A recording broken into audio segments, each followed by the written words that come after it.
আপনি আপনার ছেলে মেয়ে নিয়ে যে স্বপ্ন দেখেছেন তা আমি পছন্দ করিনি। বরং আপনি যেটা বলেছেন সেটা আমি প্রতারণা মনে করেছি, বা আপনার ছেলে মেয়ে যেটা করেছে সেটাকে আমি আস্ত প্রতারক মনে করেছি।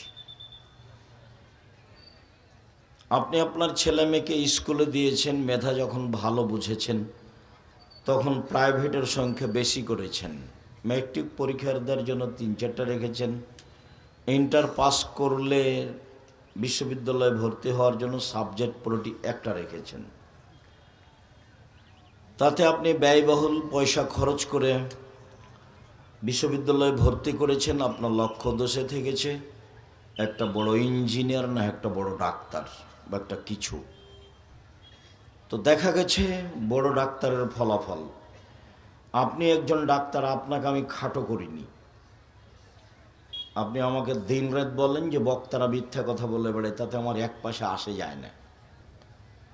আর আপনার কথাতে আমার জীবনে কোনোদিন গাওটা গরম হবে না, আপনি যদি আমাকে ধুয়ে ছেড়ে দেন। জি, তো আমি যে আপনাকে বলছি আপনার জন্য এটা কষ্ট না হয় যেন। আপনি একটা বড় ডাক্তার, আপনার বাপ মা অনেক পয়সা খরচ করেছে, যেই কোম্পানি আপনি টাকা দেয় সেই কোম্পানির আপনি ওষুধ লেখেন। বলেন আপনার চেয়ে ধোঁকাবাজ প্রতারক কে আছে? আপনার শ্রম বৃথা, আপনার বাপেরও টাকা পয়সা বৃথা। আপনার বাপ মা যেটা ভেবেছিল সেটা সত্য হয়নি। দুই একটা ব্যতিক্রম থাকেই, থাকতেও পারে। তবুও এরকম মাঠে এসে টিকা খুব কঠিন।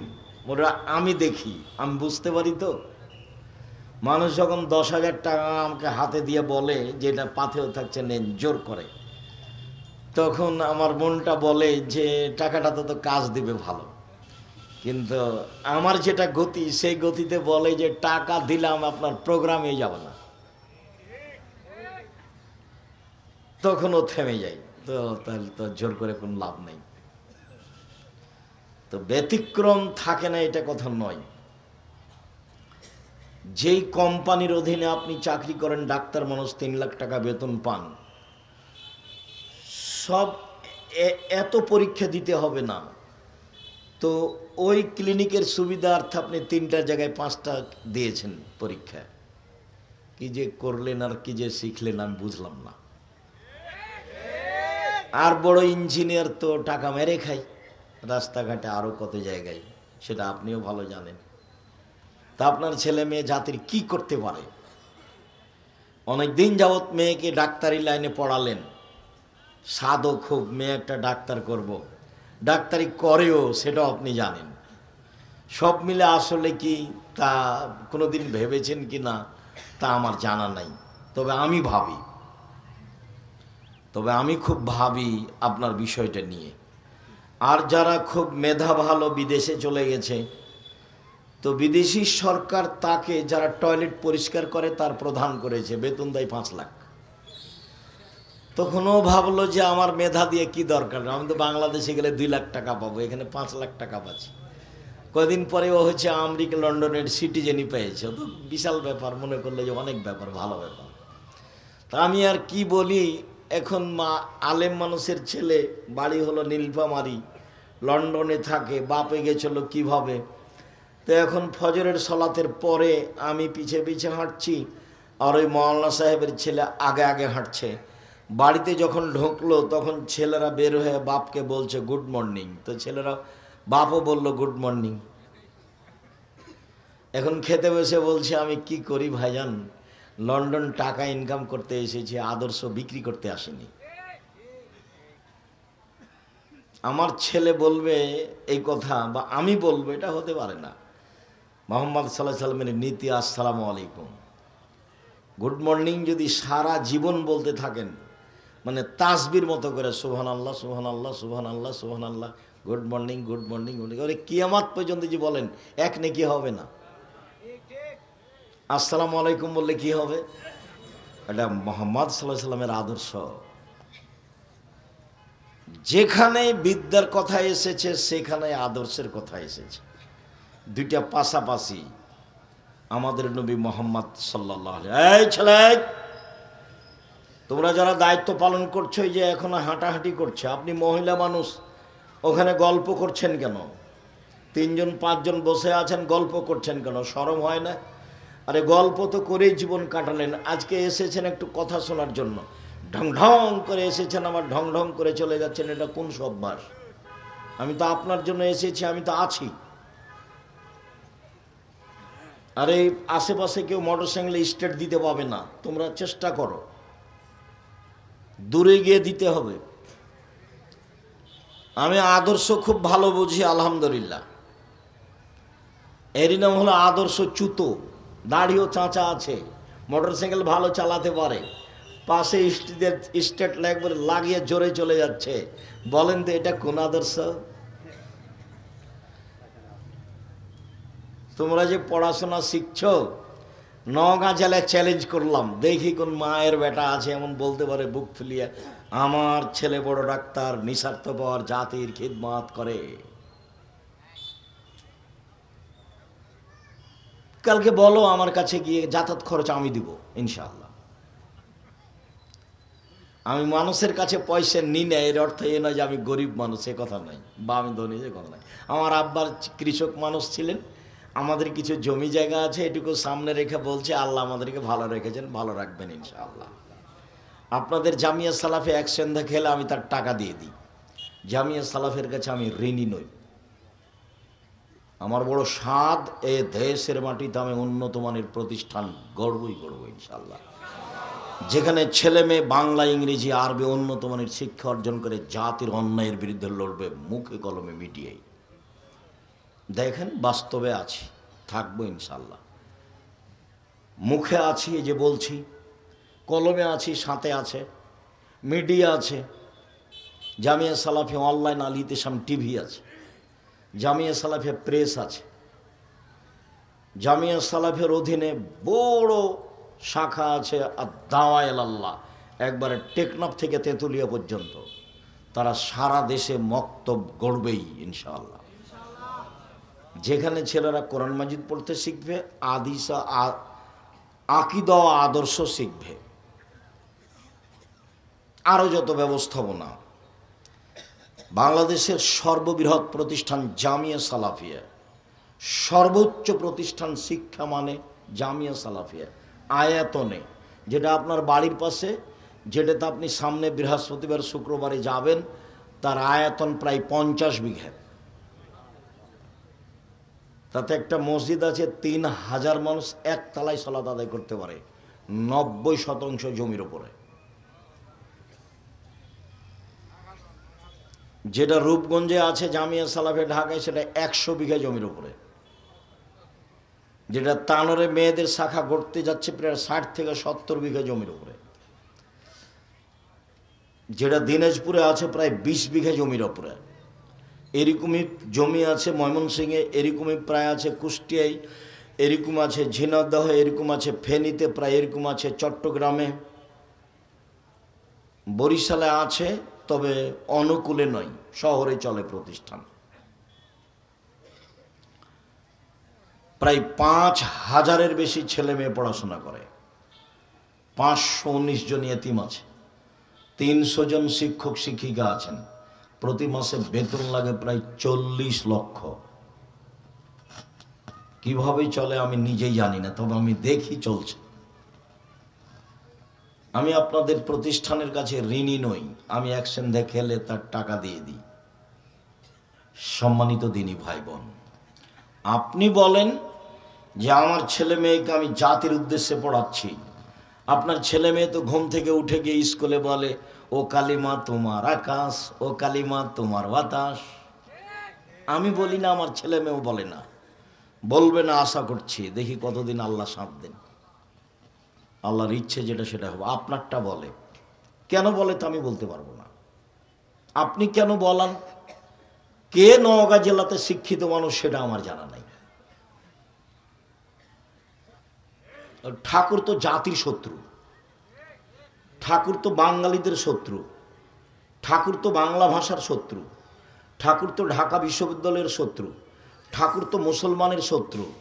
মুসলমান যেদিন ইংরেজদের হাতে অপমানিত জেল হাজতে, সেই দিন ঠাকুর লন্ডনে খুশিতে মুচ পাকায়। সেই ঠাকুরের গান আমার ছেলে মেয়ে বলে ছি ফু। অযথা বেঁচে থেকে কি হবে? তাহলে এইসব বাদ দেন। সহজ পথ আমি একটা বলেছি, 5 ওয়াক্ত সালাত, হালাল রুজি, কোরআন তেলাওয়াত, আড্ডা পিটা হারাম। আড্ডা পিটা 2 ধরনের। এক, দোকানে বসে গল্প করা, ল্যাংটা মেয়ে দেখা, বদনাম করা, গীবত করা। আড্ডা পিটা 2, কেউ নাই, বড় মোবাইলে ল্যাংটা মেয়ে নাচছে, ঘন্টার ঘন্টা বসে আছেন। ওখানে আপনার মেয়ে এ ঘরে দেখে, এ ঘরে আপনার ছেলে দেখে, ও ঘরে আপনি দেখেন, এ ঘরে আপনার স্ত্রী দেখে, পুরো বাড়িটাতে সব ঘরে জেনাই সয়লাভ। জবাব আপনি কিভাবে দিবেন? প্রস্তুত থাকেন, জবাব তো দিতেই হবে। রাসূল সাল্লাল্লাহু আলাইহি সাল্লাম বলেছেন, পৃথিবীর মানুষ মনে রেখো, আমার জীবনে বড় ভয়, আমার উম্মত গোপন পাপে লিপ্ত হবে, এটা আমার ভয়। পৃথিবীর মানুষ সতর্ক, সাবধান থাকো, আমার উম্মত 3টা পাপে লিপ্ত হবে, এটা আমার আশঙ্কা। এক, আইম্মাতাম মুজিল্লিন, ভ্রান্ত হুজুর, হুজুর হবে ভ্রান্ত, এটা আমার আফসোস। হুজুর হবে ভ্রান্ত, এটা আমার দুঃখ। আল্লাহ রাসূল বলছেন, আলেম ওলামা আমার আদর্শ বাদ দিয়ে অন্য আদর্শ পেশ করে বলবে এটাই রাসূলের আদর্শ, আমারটা বাদ দিয়ে।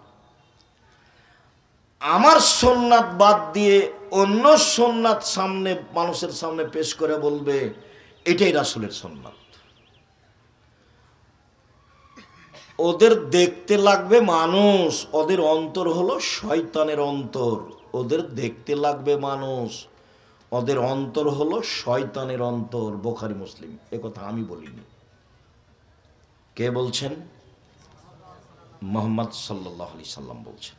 ওদের দেখতে লাগে মানুষ, ওদের অন্তর হলো শয়তানের অন্তর। এ কথা তো আল্লাহ রাসূল বলছেন। মহান আল্লাহ বলেন, দারাবাল্লাহু মাসালান লিল্লাযীনা আমানু, ঈমানদার মানুষের জন্য উদাহরণ। ইয কালাত রাব্বি ইবনিল ইনদাকা বাইতান ফিল জান্নাহ, ফেরাউনের স্ত্রী আসিয়া বলেন, হে আমার প্রতিপালক, জান্নাতে তোমার নিকটে আমার জন্য একটা ঘর তৈরি করো। অনাজ্জিনি মিন ফিরাউন আমালিহি, ফেরাউনের অত্যাচার এবং তার অধীনস্থ জনগণের অত্যাচার থেকে তুমি আমাকে রক্ষা করো। দুনিয়া থেকেই আসিয়া জান্নাতে ঘর তৈরি করতে বলছেন। ঈমানের কত জোর! সম্মানিত দিনী বোন, গল্প করবেন না, আপনার সাথে আমার অনেক কথা আছে। আজকে চলে যাচ্ছেন, এমন ঘটনা হলো, ফিরে আসবেন।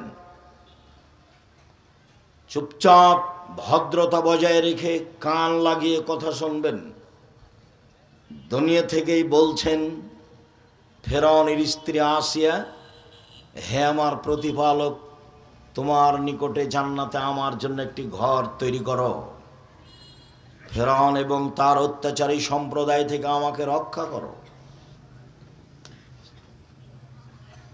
আল্লাহ তাআলা বলেন, ও মারিয়ামা ইবনাতে ইমরান, মারিয়ামের দৃষ্টান্ত পেশ করেন আল্লাহ, ইমরানের মেয়ে। আল্লাহ তাআলা বলেন, মারিয়াম ইমরানের মেয়ে, আহসানাত ফারজাহা, সে তার লজ্জাস্থানকে হেফাজতে রেখেছিল।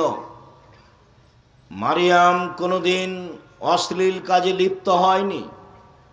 আল্লাহ তার প্রশংসা করছেন এভাবে যে সে তার লজ্জাস্থানকে হেফাজতে রেখেছিল। ফানাফাখনা ফিহে, আমি তার লজ্জাস্থানে ফোঁক দিয়ে তার সন্তান ঈসাকে পৃথিবীতে নিয়ে আসলাম। পৃথিবীর ব্যতিক্রম মহিলা মারিয়াম, একেবারে ভিন্ন ধরনের ব্যতিক্রম। জাকারিয়া বলেন, মারিয়াম, এসব ফলমূল খাদ্য তুমি কোথায় পেলে? অসময়ের ফল। মারিয়াম বলছেন, হাজা মিন ইন্দিল্লাহ, এগুলো আল্লাহর পক্ষ থেকে এসেছে। এইভাবে পৃথিবীর কোনো মহিলার কাছে খাদ্য এসেছে তা বোঝা যায় না। আল্লাহ তার পবিত্রতার কথা কোরআন মাজিদে আল্লাহ নিজে ঘোষণা দিয়েছেন। আবু মুসা আশআরী রাদিয়াল্লাহু তাআলা আনহু বলেন, রাসূল সাল্লাল্লাহু আলাইহি ওয়াসাল্লাম বলেছেন, কামালা মিনার রিজালি কাসীর আলাম ইয়াকমাল মিন নিসা সালাসা, বহু পুরুষ বড় বড় জান্নাত পাবে, তবে মহিলারা তেমন বড় জান্নাত পাবে না। এক, ইমরাত ফেরাউন, ফেরাউনের স্ত্রী আসিয়া বড় জান্নাত পাবে। দুই, বিনত ইমরান, ইমরানের মেয়ে মারিয়াম বড় জান্নাত পাবেন। তিন, ফজল আয়েশা আলা সাইরিন নিসায়ে কা ফজলি সরিদা আলা সাইরি তমে, আয়েশার সম্মান পৃথিবীর সকল মহিলার উপরে যেমনভাবে সারিদ খাদ্যের সম্মান সকল খাদ্যের উপরে। অত্র বুখারী মুসলিমের হাদিসে আল্লাহর নবী আয়েশা রাদিয়াল্লাহু তাআলা আনহাকে সবচেয়ে দামি মহিলা বলে উল্লেখ করলেন। কিছুক্ষণ পরে এর চেয়েও দামি মহিলা দেখা যাবে সময়ের গতিতে ইনশাআল্লাহ। আনাস রাদিয়াল্লাহু তাআলা আনহু বলেন, রাসূল সাল্লাল্লাহু আলাইহি ওয়াসাল্লাম বলেছেন, হাসবুকা নিসাউল আলামিনা, পৃথিবীর বড় মহিলা হিসাবে পৃথিবীবাসীর জন্য যথেষ্ট চারজন। পৃথিবীর বড় মহিলা হিসাবে পৃথিবীবাসীর জন্য যথেষ্ট চারজন। এক, মারিয়াম বিনতে ইমরান, ইমরানের মেয়ে মারিয়াম। দুই, খাদিজা বিনত খুয়াইলিদিন, খাদিজা খুয়াইলিদের মেয়ে। তিন, ফাতেমা বিনত মুহাম্মাদিন, মুহাম্মাদের মেয়ে ফাতেমা। চার, আসিয়া ইমরাত ফেরাউন, ফেরাউনের স্ত্রী আসিয়া। যখন আল্লাহ রাসূল পৃথিবীর শ্রেষ্ঠ নারীকে পেশ করলেন তখন এই চারজনকে উল্লেখ করলেন। এই চারজন সহ আরও দুইজনের কথা আমরা সাময়িকভাবে বলে আরও কিছু প্রয়োজনীয় নারীদের ব্যাপারে কথা বলতে যাচ্ছি।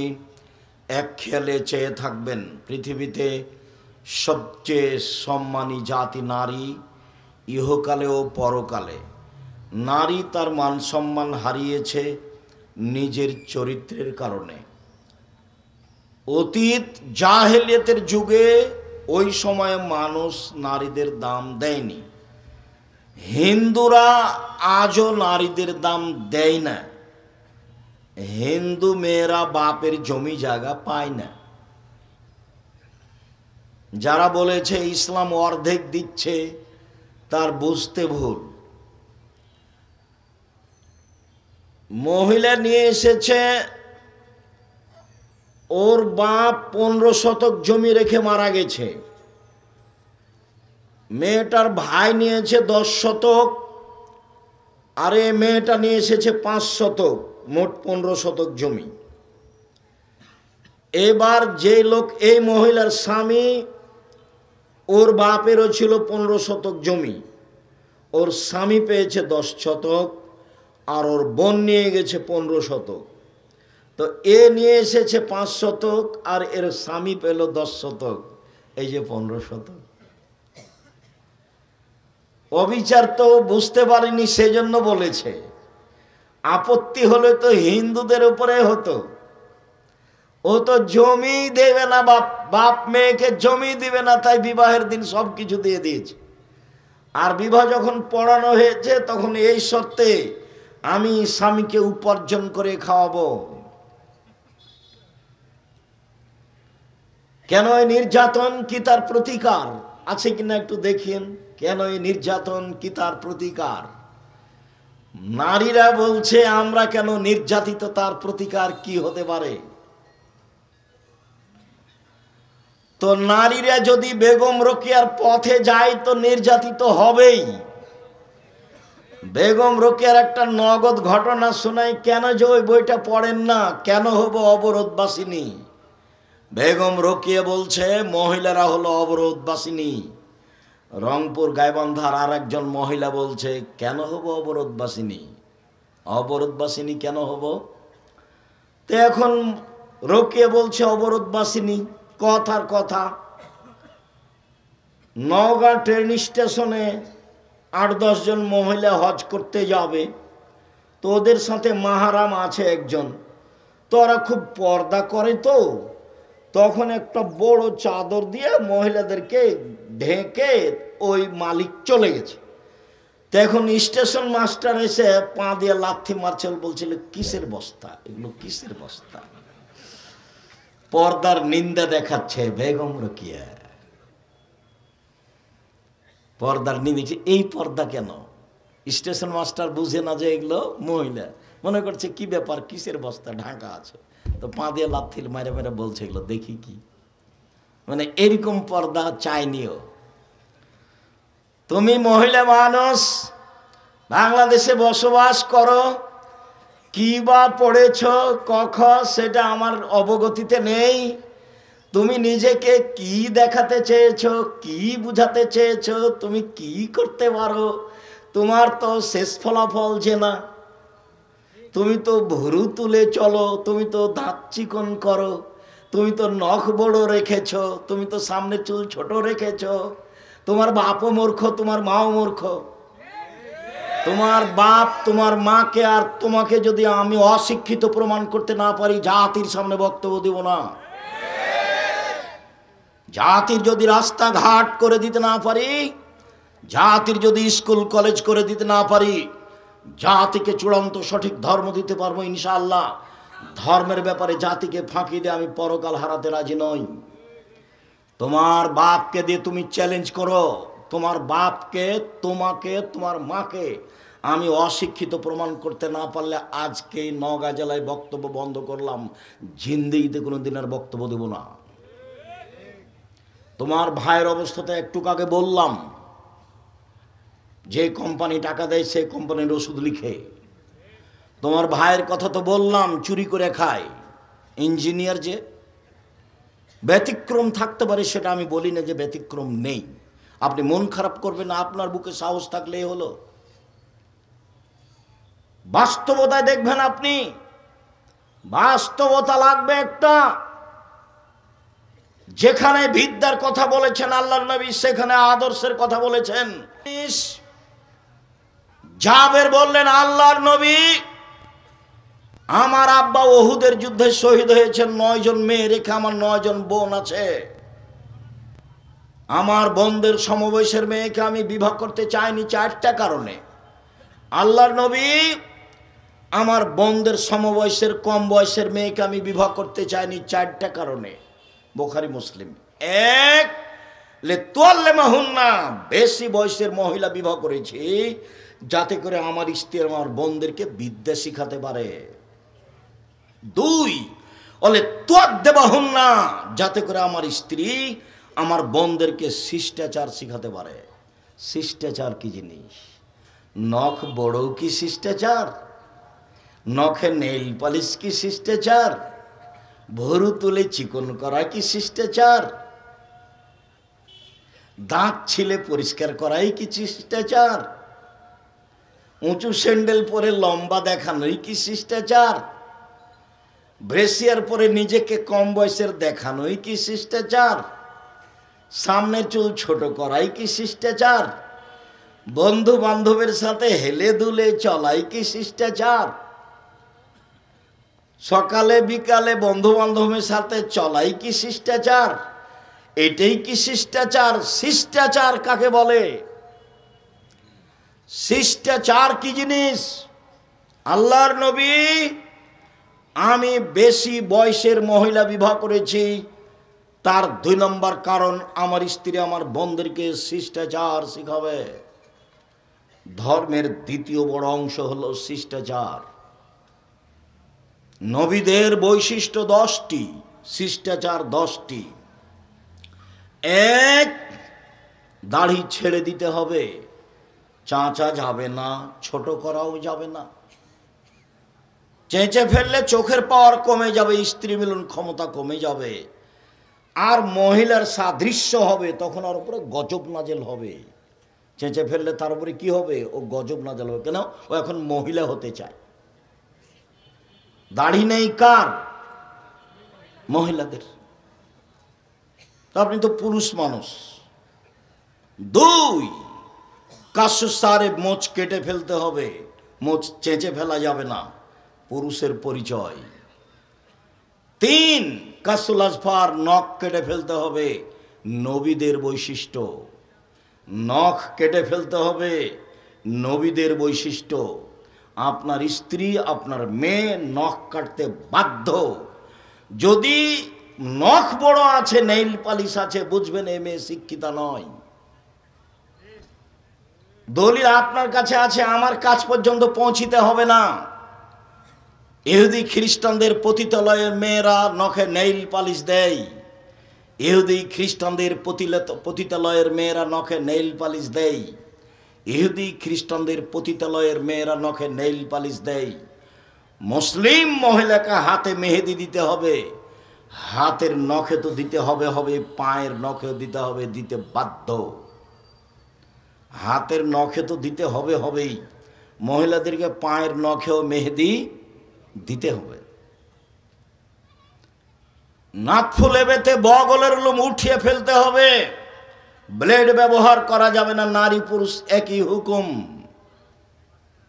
হালাকুল আনাতে নিচের লোম পরিষ্কার করতে হবে, ঊর্ধ্বে টাইম 40 দিন, পুরুষ নারী একই হুকুম। পেশাব পায়খানার পরে পানি দিয়ে পবিত্রতা অর্জন করতে হবে, নবীদের বৈশিষ্ট্য। পানি না থাকলে ঢেল টিস্যু পেপার, সেটা ভিন্ন কথা। পানি থাকা সত্ত্বেও ঢেল টিস্যু পেপার নিয়ে 40 কদম হাঁটা, খক খক করে কাঁসা, পায়ের উপরে পা তোলা, এইটা একটা বেহায়াই।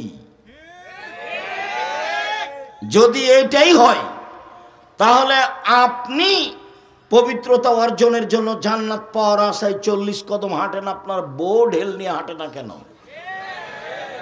বলে ও হাঁটলে কেমন কেমন লাগবে দেখতে। তো ও হাঁটলে যদি কেমন কেমন লাগে দেখতে, তো আপনিও যখন হাঁটেন তখন তাকে দেখতে কেমন কেমন লাগে। একই ব্যাপার। আপনি আর ও, মহিলার পুরুষ ভিন্ন ভিন্ন, জুতা স্যান্ডেলও ভিন্ন। আয়েশা রাদিয়াল্লাহু তাআলা আনহা বলেন, যেসব মহিলারা পুরুষের জুতা স্যান্ডেল পরে ওদের উপরে অভিশাপ। যেসব মহিলারা পুরুষের জুতা স্যান্ডেল পরে তাদের উপরে অভিশাপ। আবু হুরায়রা রাদিয়াল্লাহু তাআলা আনহু বলেন, রাসূল সাল্লাল্লাহু আলাইহি ওয়াসাল্লাম বলেছেন, মান তাসাব্বাহা বিকওমিন ফাহুয়া মিনহুম।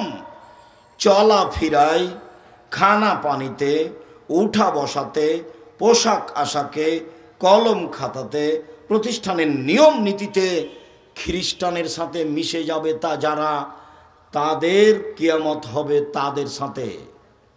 শুনুন, একদা রাসূল সাল্লাল্লাহু আলাইহি ওয়াসাল্লাম আফসোস করে বলেন, পৃথিবীর মানুষ শুনে রেখো, আমি আমার উম্মতের উপরে আশঙ্কা করে যাচ্ছি, আমার উম্মত ইহুদি খ্রিস্টানের সাথে মিশে যাবে। ডান পায়ের জুতা যেমন বাম পায়ের সমান, বাম পায়ের জুতা যেমন ডান পায়ের সমান, চাল চলনে, কথাবার্তায়, পোশাকে আশাকে, নখে দাড়িতে, খাতা কলমে, শিক্ষা প্রতিষ্ঠানে, কোর্টে কাচারিতে তাদের সাথে মিশে যাবে সমান সমান। এবার তিনি নিচের দিকে নামতে লাগলেন। নামতে নামতে নামতে বলছেন, পৃথিবীর মানুষ শুনে রেখো, ইহুদি খ্রিস্টান যদি মার সাথে জেনা করে থাকে তো আমার উম্মতও তাদের সাথে মিল দিতে গিয়ে মায়ের সাথে জেনা করবে। আপনি দেখতে পান না কোনোদিন বিমানবন্দরে গেছেন কি না, বাংলাদেশে এসে পোশাক পরিবর্তন করে, কিন্তু যখন লন্ডন আমেরিকা থেকে বহির্বিশ্ব থেকে আসে মেয়েটা, তখন অন্তত বিমানবন্দরে সেই পোশাক পরেই থাকে, বাড়ি পর্যন্ত যাওয়ার চেষ্টা করে। ও ভেবেছে ইহুদি খ্রিস্টানদের মতো ল্যাংটা হয়ে থাকায় আমার আদর্শ। আদর্শচ্যুত করেছে তার বাপ, আদর্শচ্যুত করেছে তার মা। জন্ম দিতে বাপ হওয়া যায় না, প্রসাব করাতে পারলেই মা হওয়া যায় না, আদর্শের নাম বাপ। শুনুন, বলে তুরাজ্জালা হুন না, আমার স্ত্রী যেন আমার মেয়েদেরকে পরিপাটি করে সাজগোজ করে রাখতে পারে, সেই জন্য বেশি বয়সের মেয়ে বিবাহ করেছি। 4, বলে তাকুমা আলাইহিন্না, আমার স্ত্রী যেন আমার মেয়েদেরকে পাহারা দিতে পারে, এই জন্য বেশি বয়সের মেয়ে বিবাহ করেছি। এই ছেলে, 1 নম্বর বিদ্যা, 2 নম্বর কি বলো? শিষ্টাচার, আদর্শ। দেখো, আদর্শচ্যুত হয়ে পয়সা ইনকাম করে সফলতা অর্জন করিও না, কোনো লাভ নেই। দেখো, বিদ্যা অর্জন করলে জাতির উপকার করতে পারলে না, টাকা মেরে খেয়ে বললে আমি বড় ইঞ্জিনিয়ার, কি করলে জীবনে? তোমার বাপের টাকাও লস। চাঁপাই নবগঞ্জের ভাষাতে আমও গেল, ছালাও গেল, কাঁদতে কাঁদতে 2 চোখও গেল। তোমার বাপ মায়ের অবস্থায় তোমার বাপ মা ভুল বুঝেছে, এই বুঝ আমি গ্রহণ করিনি। সম্মানিত দিনী ভাই বোন, এবার আপনাকে ধারাবাহিকতায় দেখাই পৃথিবীর শ্রেষ্ঠ মহিলা, সবচেয়ে দামি মহিলা খাদিজা রাদিয়াল্লাহু তাআলা আনহা। আবু হুরায়রা রাদিয়াল্লাহু তাআলা আনহু বলেন, জিবরাইল আমার কাছে আল্লাহর নবীর কাছে আসলেন। আল্লাহর নবীর কাছে এসে জিবরাইল বলছেন, আল্লাহর নবী, এই যে খাদিজা আসছে, তার হাতে একটা বাটি আছে, ফিহে তমনেদাম, তাতে আছে খাদ্য, তাতে আছে তরকারি। এই যে খাদিজা আসছে, তার হাতে একটা বাটি আছে, তাতে আছে খাদ্য, তাতে আছে তরকারি। ফাইজা তাতকা, যখন খাদিজা আপনার কাছে চলে আসবে, জিবরাইল বলছে। কে কাকে বলছেন? জিবরাইল আলাইহিস সালাম আমাদের নবী মুহাম্মদ সাল্লাল্লাহু আলাইহি সাল্লামকে বলছেন, এই যে খাদিজা আসছে, তার হাতে একটা বাটি আছে, তাতে খাদ্য তরকারি আছে, আপনার জন্য নিয়ে আসছে। তো আপনার কাছে আসলে বলবেন, খাদিজা ফাকরা আলাইহাস সালাম মিন রাব্বিহা, আপনি তাকে বলে দিবেন, খাদিজা আল্লাহ তোমাকে সালাম দিয়েছে। বলিয়েন, খাদিজা জিবরাইল তোমাকে সালাম দিয়েছে। অবাসসিরহা বিবাইতিন ফিল জান্নাহ মিন কাসাবিন লা সাকাবা ফিহি ওয়ালা কাসাব, আর এমন একটা জান্নাতে ঘরের কথা বলে দিবেন, যেই ঘরটা তার জন্য আল্লাহ হীরা মুক্তা মাণিক্য দ্বারা তৈরি করেছেন, যাতে কোনো হইচই নেই, যাতে কোনো কষ্ট ক্লেশ নেই, যাতে কোনো হইচই নেই, যাতে কোনো ক্লান্তি নেই। এক, আল্লাহ সালাম দিয়েছে। পৃথিবীর কোনো মহিলা আল্লাহর পক্ষ থেকে সালাম পায়নি। 2, জিবরাইল সালাম দিয়েছে। 3, জান্নাতে একটা ঘর তৈরি করা হয়েছে। আসিয়া দামি মহিলা, ফেরাউনের স্ত্রী, উনি বলছেন যে জান্নাতে ঘর বানান, আর জিবরাইল এসে আমাদের নবীকে বলছেন যে আল্লাহ জান্নাতে ঘর তৈরি করেছেন। এবার তফাৎ বুঝেন। এই ছেলে, ওই যে কম বুদ্ধির ছেলে পাশ থেকে উঠছোটা আপনি খেয়াল করেন না কেন? আমি তো আর কোনো কেসা কাহিনী নিয়ে আসিনি। আপনি ভদ্রতা বজায় রেখে কিছুক্ষণ অপেক্ষা করবেন। আমি আপনার বিদ্যার উপরে মাঝে মধ্যে আঘাত করতে চেয়েছি। কেন? যেই বিদ্যা আপনার ক্ষতি করে সে বিদ্যা মূলত বিদ্যা নয়। আপনি বাংলা ইংরেজি শিক্ষা অর্জন করেন কিন্তু জাতির উপকারার্থে করেন। কার উপকারার্থে?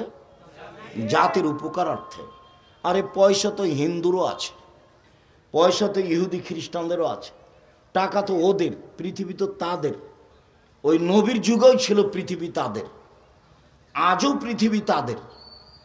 তো আপনি মধ্যখানে এসে তাদের সাথে মিশে যে কি করছেন এবার দেখেন। রাসূল সাল্লাল্লাহু আলাইহি সাল্লাম বলছেন, পৃথিবীর মানুষ শুনে রেখো, লা তাত্তাবিউনা সুনানা মান কানা ক্বাবলাকুম, তোমরা ইহুদিদের খ্রিস্টানদের সাথে মিশে যাবা। শিবরান বে শিবরিন, ডান হাতের বিঘত যেমন বাম হাতের সমান, সমান সমান মিশে যাবা। 2 জেরান বে জেরাইন, বাহু যেমন বাহুর সমান। 3 ডান পায়ের জুতা যেমন বাম পায়ের সমান, তেমনি মিশে যাবা। এবার নিচে নামতে লাগলেন। শোনো শোনো শোনো, খারাপ হতে হতে হতে একেবারে একেবারে নিকৃষ্ট প্রাণী গুই সাপ। গুই সাপ, ইহুদি খ্রিস্টান যদি গুই সাপের গর্তে ঢোকে তো হারাম উপার্জন করতে করতে ওদের পোশাক পরতে পরতে তোমরা ওই গুই সাপের গর্তে ঢুকে যাওয়া। গুই সাপের গর্তের আবার কি সমস্যা? কেন তিনি বললেন?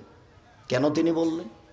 কেন তিনি গুই সাপের কথা বলবেন মুহাম্মদ সাল্লাল্লাহু আলাইহি সাল্লাম? তার মানে নিচে নামতে নামতে, হারাম খেতে খেতে, নিয়ম নীতি নিজের পাল্টাতে পাল্টাতে এমনভাবে পাল্টে যাবে যে এই একটা প্রাণী ওর গর্তে যদি ইহুদি খ্রিস্টান ঢোকে তা আমরা তাল মিলাতে মিলাতে আমরাও গুই সাপের গর্তে ঢুকে যাব। মুহাম্মদ সাল্লাল্লাহু আলাইহি সাল্লাম বলছেন, পৃথিবীর মানুষ শুনে রেখো, আমার উম্মতের উপরে আমার বড় ভয় আশঙ্কা। 1 ভ্রান্ত হুজুর, 2 সাতালতাহিকু কাবাইলু মিন উম্মতি বিল মুশরিকিন, আমার উম্মত হিন্দুদের সাথে মিশে যাবে, এইটা আমার ভয়। 3 সাতাবতু কাবাইলু মিন উম্মতি আল আওসান, আমার উম্মত মূর্তি পূজা করবে। বাড়িতে আছে ছবি মূর্তি, নেতা নেত্রীর আছে, তোমার বাপ মায়েরও আছে। আমাকে বলছে, আব্দুর রাজ্জাক সাহেব, আমার মাকে খুব ভালোবাসি, সেই জন্য এইভাবে আমার মায়ের ছবিটা বেঁধে সুন্দর করে রেখেছি। আমি বলছি, ছি, আপনি কুসন্তান, আপনি খারাপ সন্তান। ওর মাকেও সম্মান করছে কিভাবে? মাকে ছবি ঝুলে রেখেছে পিছনে দিয়ে, মাকে সম্মান দেখাচ্ছে। তা আল্লাহ রাসূল, আল্লাহ তাআলা বলছেন মাঝে মধ্যে যে ওরা হচ্ছে ওই গাধার মতো যে গাধা কোরআন মাজিদ পিঠে করে নিয়ে যায়। আচ্ছা, গাধা যে কোরআন মাজিদ পিঠে করে নিয়ে যায়, তো গাধা কি জানে যে কোরআন মাজিদে কি আছে? তা আল্লাহ তাআলা বলছেন যে ওই কাফের লোকগুলো গাধার মতো।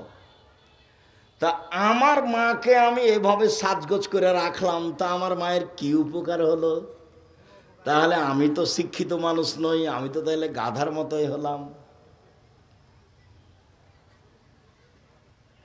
আল্লাহ তো তার চেয়ে নিচু বলেছেন যে ওরা কুকুর শ্রীগালের চেয়ে খারাপ, যাদের হিতাহিত জ্ঞান বোধ শক্তি নেই। লায়াকেলুন, তারা জ্ঞান চর্চা করে না। হাজারো শত জায়গাতে আল্লাহ কোরআন মাজিদে বলছেন ওরা বিবেক চর্চা করে না, ওরা জ্ঞান চর্চা করে না, ওরা ধ্বংসের মুখামুখি সম্প্রদায়, ওরা অশিক্ষিত সম্প্রদায়, ওরা গাধার মতো সম্প্রদায়, ওরা কুকুর শ্রীগালের মতো সম্প্রদায়। শত শত জায়গাতে আল্লাহ কোরআন মাজিদ এভাবে বলেছে, মানুষকে বলছেন আল্লাহ এভাবে। যার জন্য আমি বলি যে শুধু হিফজখানা খুলবেন না। হিফজখানা খুললেন, ছেলেটা 5-10 বছর পড়লো, যত হাফেজ আসলো ও বললো আগের হাফেজে ভালো পড়ায়নি, বাদ ওটা, আবার চলো প্রথমে। ও 6 মাস থাকলো, কি যে হলো, তারপরে নেই, আরেকজন হাফেজ আসলো, আগের হাফেজ ভালো হয়নি, নতুন করো। এরকম করতে করতে ছেলেটার বয়স 14 বছর হয়েছে। কতদিন? 14-15 বছরে, এ কিন্তু আর পড়ে দিবে না। ওর মাথায় একটা বড় টুপি আছে, তার উপর একটা লাল রুমাল আছে, এখন দাওয়াত খেয়ে বেড়ায়। তা আপনার মাঝে আর তার মাঝে পার্থক্য কি? আপনার মাঝে আর তার মাঝে পার্থক্য, আপনার মুখস্থ আছে ইখলাস আর ফালাক আর কুল আল্লাহু আহাদ, আর ওর একটু বড় আছে, এইটুকু পার্থক্য। আপনি যেমন বুঝেন না, ওইও তেমন বুঝে না। কেলাহুমা সাওয়া সাওয়া, দোনোকে বরাবর, সবাই সমান, দোনোকে সব বরাবর, সব সমান সমান। জীবনটা 16 আনায় মিছে, জীবনটা 16 আনায় মিছে। মাঝি চাঁদ কেন বাড়ে কমে তা কি আর বলতে পারি? 4 আনায় মিছে। এই হয় সে হয় 8 আনায় মিছে, এই হয় সে হয় 12 আনায় মিছে। বাতাস উঠেছে, নৌকা কেঁপে উঠেছে, দোলে উঠেছে। বাবু সাঁতার দিতে জানো বাবু? না রে বাবু না, আমি তো সাঁতার দিতে জানি না। মাঝি বলে, এখন দেখি বাবু তোমার জীবন 16 আনায় মিছে। বাপ বেটার জীবন 16 আনায় মিছে। মনে কিছু নিয়েন না, আপনাকে আমি কষ্ট দিনই, আপনাকে আমি বুঝাতে চাচ্ছি ভুল হিসাব। হিসাব আপনার ভুল আছে।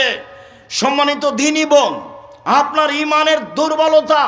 আরে দেখেন না ইমান কি জিনিস? দুনিয়াতেই বলছেন যে আপনি বলে দেন খাদিজাকে, এক আল্লাহ সালাম দিয়েছে। আরে খাদিজা তো মানুষ, অন্য কিছু নাকি? খাদিজাকে অন্য কিছু? এটি তো মানুষ। 2 জিবরাইল সালাম দিয়েছে। 3 জান্নাতে ঘর তৈরি করা হয়েছে। তা আব্দুর রাজ্জাক সাহেব 2-1টা খাদিজার কথা বলবেন, একটু শোনান না। আমরাও জানি যে খাদিজা মহিলা মানুষ, কিন্তু কি করতে পারি আপনাকে একটু বলি তাহলে। একটু 1 মিনিট এক খেলে চেয়ে থাকবেন। মুহাম্মদ সাল্লাল্লাহু আলাইহি সাল্লাম একদিন গারে হিরা থেকে এসে বলছেন, খাদিজা খাদিজা খাসিদ আলা নাফসি, আমি মনে হয় মরে যাব, আমি মনে হয় মরে যাব। জাম্মিলুনি জাম্মিলুনি, কম্বল দিয়ে আমাকে জড়িয়ে ধরো, আমার যে কি হয়। এই কথা আল্লাহ রাসূল বললেন। এবার খাদিজা বলছেন, দেখেন আপনাকে একটু পার্থক্য দেখাবো, চেয়ে থাকবেন এক খেয়ালে। এবার খাদিজা রাদিয়াল্লাহু তাআলা বলছেন, কাল্লা, কখনো নহে, অসম্ভব, এটা হতে পারে না, আপনার কোনো সমস্যা হবে না। আল্লাহে আল্লাহর কসম, আল্লাহে আল্লাহর কসম, আল্লাহে আল্লাহর কসম। এক, ইন্নাকা তাসিলুর রাহেমা, আপনি আত্মীয়র সাথে সদাচরণ করেন। 2, তাহমিলুল কাল্লা, নিঃস্ব মানুষের বোঝা বহন করেন। 3, তাকসিবুল মাদুমা, যার কিছুই নাই তার ব্যবস্থা করেন। 4, তাকরিজ জাইফা, মেহমানকে খাবার দেন। 5, বিপদগ্রস্তদের সাথে থাকেন। কখনো নহে, অসম্ভব, কিছুই হবে না, আল্লাহর কসম, আল্লাহর কসম, আল্লাহর কসম। 1, সদাচরণ করেন। 2, নিঃস্ব মানুষের সাথে থাকেন। 3, নিঃস্ব মানুষের বোঝা বহন করেন। 4, মেহমানের খাওয়ার ব্যবস্থা করেন। 5, অসহায় মানুষের সাথে দিনরাত থাকেন। কখনো নহে, অসম্ভব, কিছু হবে না। এটা খাদিজা।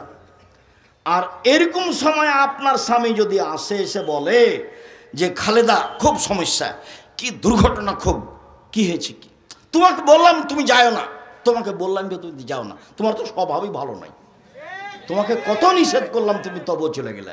এই দেখেন, এ হলো খালেদা আর হলো খাদিজা, এ হলো খালেদা আর হলো খাদিজা। তফাত আছে, অনেক তফাত। এইখানে আর একটা কথা বলি, সময়ের গতিতে হবে। আবু হুরায়রা রাদিয়াল্লাহু তাআলা আনহু বলেন, রাসূল সাল্লাল্লাহু আলাইহি সাল্লাম বলেন, খায়রুন নিসায়ে, মহিলাদের মধ্যে সবচেয়ে ভালো নারী। উপস্থিত দিনী বোন একটু শোনেন, কাজে যদি লাগে কিছু। এই মেয়ে কথা বলছো কেন? সম্মানিত দিনী বোনেরা, আমার ভাইরা শোনেন, একটু কাজে লাগবে। পৃথিবীর মধ্যে সবচেয়ে ভালো নারী, 1, আল অদুদ, স্বামীর সাথে প্রেম বিনিময়ে ভালোবাসায় আগ্রহী যারা। দুই, আল অলুদ, বেশি বেশি ছেলে মেয়ে সন্তান দিতে পারে যারা। তিন, আল মৌতিয়াত, স্বামীর সাথে সমবেদনায় ব্যথিত যারা। চার, আল মুসিয়াত, স্বামীকে সান্ত্বনা দিতে পারে যারা। মানে স্বামী তো বাইরে যায়, সমস্যা থাকতেই পারে, আপনি তার সাথে ক্ষেপে উল্টা কথা বলছেন কেন? প্রথমে বলবেন চিন্তা করবেন না। এ দেখেন প্রথমে কি বলবেন, না বুঝাতে পারি না, উপস্থিত দিনই বলুন, শোনেন শোনেন, প্রথমে কি বলবেন? খাদিজা বলছেন, আল্লাহ রসুল বলছেন, খাসি তো আল্লাহ নাফসি, আমি মনে হয় মরে যাব নাকি, আমার যে কি হয় খাদিজা, আমাকে কম্বল দিয়ে চেপে ধরো, কম্বল দিয়ে চেপে ধরো, আমাকে কম্বল দিয়ে চেপে ধরো, খাদিজাকে বলছেন। তখন খাদিজার উত্তরে বলছেন, কাল্লা, কখনো নয়, অসম্ভব, হতে পারে না। বুঝা গেল না উত্তর? খাদিজা তো জিজ্ঞাসাই করেননি যে কি হয়েছে, ঘটনা তুমি বলো না, আরে বলো না ঘটনা কি, এগুলো বলছে না। তুমি বলবে না কি হয়েছে, কি ঘটনা, তুমি বলবে না, এ কোনো কথা নেই। উত্তরে বলছেন, কাল্লা, কখনো নয়, অসম্ভব, এটা হতে পারে না। তারপর বলছেন, আল্লাহে, আল্লাহর কসম, আল্লাহে, আল্লাহর কসম, আল্লাহে, আল্লাহর কসম, আল্লাহ আপনাকে অপমান করবেন না। হলো, কোনো কথা বলেনি। তারপরে এবার কারণ বলছেন, 1, 2, 3, 4, 5, আর একটা আছে 6। চলেন আমার চাচার কাছে চলেন, ওয়ারাকা ইবনে নওফেলের কাছে চলেন, চলেন একটু ব্যাপারটা জেনে আসি। সান্ত্বনা দিচ্ছেন, আরও নিয়ে যাচ্ছেন সাথে করে, স্বামীকে সাথে করে নিয়ে যাচ্ছেন পৃথিবীর সবচেয়ে বড় দামি মানুষ। স্বামীকে নিয়ে গিয়ে বলছেন, চাচা দেখেন তো আপনার ভাইয়ের ছেলে কি বলে। হ্যাঁ মোহাম্মদ, বলো তো কি হয়েছে। মোহাম্মদ সাল্লাল্লাহু আলাইহি সাল্লাম বলেন, আমি গারে হিরাই ছিলাম, কে আমাকে এসে চেপে ধরে বলল পড়ো, আমি বললাম পড়তে জানি না। চেপে ধরে বলল পড়ো, আমি বললাম পড়তে জানি না। চেপে ধরে বলল পড়ো, আমি বললাম পড়তে জানি না। তখন তিনি বললেন, ইকরা বিস্মি রব্বিকাল্লাযী খালাক, খালাকাল ইনসানা মিন আলাক, এগুলো বললেন। এই পর্যন্ত বলতেই ওয়ারাকা বলছেন, আরে থামো থামো, শোনো শোনো শোনো, ও তো জিবরাইল, তোমাকে তো এলাকার লোক বের করে দিবে। দ্বিতীয় কথা এটা, ও তো জিবরাইল, তোমাকে তো এলাকার লোক বের করে দিবে। তখন আল্লাহ রসুল বলছেন, আমাকে বের করে দিবে, এটা উনি বিশ্বাস করতে পারছেন না। সবাই ভালোবাসে, আমাকে বের করে দিবে কেন? তখন ওয়ারাকা বললেন, জীবনে যার কাছে জিবরাইল এসেছে তাকে গ্রামের লোক বের করে দিয়েছে, তোমাকেও দিবে। সম্মানিত দিনী ভাই বোন, বলছিলাম রাসূল সাল্লাল্লাহু আলাইহি ওয়াসাল্লাম বলেন, খায়রুন নিসায়ে, মহিলাদের মধ্যে সবচেয়ে ভালো মহিলা। একদা আল্লাহ রাসূল বললেন, 1 নবী জান্নাতে যাবেন, 2 শহীদ জান্নাতে যাবে, 3 এই ছেলে, কোনো কথা আপনি ওইভাবে বলছেন কেন? চুপে হাতের ইশারায় বলবেন, আর পাশ থেকে কোনো ছেলে যেন উঠতে না পারে এটা খেয়াল করবেন। আমি আপনার চেয়ে বেশি ব্যস্ত আছি। 4 শহীদেরা জান্নাতে যাবে, 5 মহিলারা জান্নাতে যাবে। এই সিরিয়ালে আমি আর আপনি নেই। আবার দেখেন, 1 নবীগণ জান্নাতে যাবেন, 2 শহীদেরা জান্নাতে যাবে, 3 সত্যবাদীরা জান্নাতে যাবে, 4 সন্তান প্রসবে মারা যায় যেসব মহিলা তারা জান্নাতে যাবে, 5 তোমাদের স্ত্রীরাও জান্নাতে যাবে। কিভাবে? 1 স্বামীর সাথে প্রেম বিনিময় ভালোবাসায় আগ্রহী যারা, 2 বেশি সন্তান দিতে পারে যারা। 3, একটু স্বামীর সাথে গন্ডগোল হলে হাত ধরে বলে, যতক্ষণ পর্যন্ত আপনি আমার উপরে সন্তুষ্ট না হবেন ততক্ষণ পর্যন্ত আমি খাদ্য খাবো না। জান্নাতি নারী এরা, এই কথা মুহাম্মদ সাল্লাল্লাহু আলাইহি সাল্লাম বলেন। এতে আমাদের ব্যক্তিগত কোনো হাত নেই। রাসূল সাল্লাল্লাহু আলাইহি সাল্লাম বলেন, ইব্রাহিম আলাইহিস সালাম তার স্ত্রী সারাকে নিয়ে এক এলাকা পার হচ্ছিলেন। ইব্রাহিম আলাইহিস সালাম বললেন, সারা, তোমাকে যদি কেউ জিজ্ঞাসা করে এইটা কে, তুমি বলিও এইটা আমার ভাই। কেন? আমি তোমার কথা বলে দিয়েছি, তুমি আমার বোন, তুমি আমাকে মিথ্যুক প্রমাণ করো না সারা। সারা, মনে রেখো এই মাঠের ওপরে 2 জন মুসলমান, আমি আর তুমি, এই হিসেবে আমরা ভাই বোন বটে। কৌশল করে ইব্রাহিম আলাইহিস সালাম তার স্ত্রীকে রক্ষা করতে পারলেন না। তার স্ত্রীকে বললেন, স্বৈরাচারী শাসক তোমাকে ডেকেছে, তুমি যাও। সারা স্বৈরাচারী শাসকের ঘরে ঢুকলেন। ঘরে ঢুকতেই স্বৈরাচারী শাসক দাঁড়িয়ে হাতটা তার দিকে আগিয়েছে। তখন সারা বলছেন, থামেন, আগে ওযু হবে, 2 রাকাত সালাত হবে, তারপরে কোনো কথা।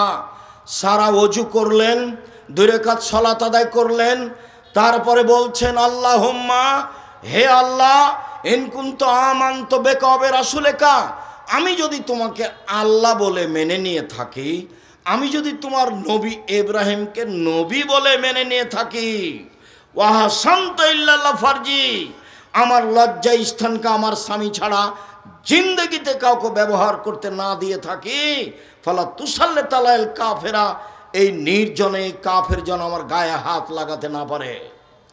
দিনী বোন শোনেন, নিরাশা হবেন না। 1, আমি তোমাকে মেনে নিয়েছি আল্লাহ বলে। 2, আমি ইব্রাহিমকে নবী বলে মেনে নিয়েছি। আমি বলি না যে ইব্রাহিম আমার স্বামী, এই কথা পরে, আমি বলছি ইব্রাহিম নবী। 3, জিন্দেগিতে আমি কোনোদিন জেনায় লিপ্ত হইনি। এই কথা 3টা যদি সত্য হয়, তাহলে এই জন্য আমার নির্জনে গায়ে হাত লাগাতে না পারে। কথা শেষই হয়নি, অজ্ঞান হয়ে পড়ে গেছে। আপনি মহিলা মানুষ, আপনার একটু সাহস হয় না? তো আপনার দেবরের সাথে ভাসুরের সাথে কত গল্প, কি দিয়ে আল্লাহ কথা কবুল করবেন? স্বামী যখন থাকে না তখন কত গল্প, আপনার কি দিয়ে কথা কবুল হবে? কথা যে আপনার কবুল হবে তার কিছু পথঘাট তো থাকতে হবে।